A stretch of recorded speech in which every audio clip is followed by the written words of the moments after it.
என்னாச்சு? விடுங்கப்பா. என்னடா ரவுடிங்க மாதிரி ரோட்ல தள்ளுமுள்ளு பண்ணிட்டு பாருங்க இந்த ஆளா.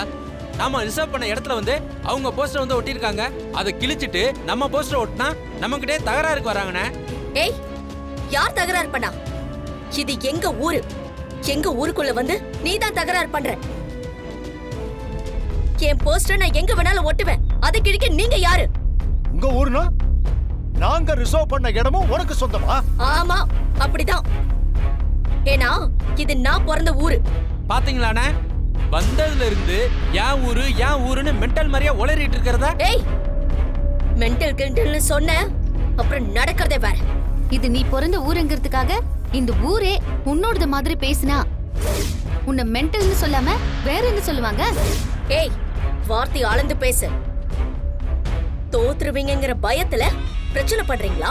புவனேஸ்வரி, பிரச்சனை பண்றது நீதான். அப்ப அவங்களும் பிரச்சனை பண்ணதானே செய்வாங்க. ஒழுங்கு மரியாதையா ஒதுங்கி போயிடு. என்னால எல்லாம் ஒதுங்கி போக முடியாது. இது என்னோட சொந்த ஊரு. எனக்கு வேண்டியவங்க என் சொந்தக்காரங்களா இங்க இருக்காங்க.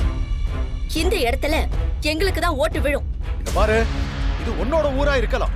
அதுக்காக உனக்கு தான் ஓட்டு விழணும்னு ஒண்ணும் அவசியம் இல்ல.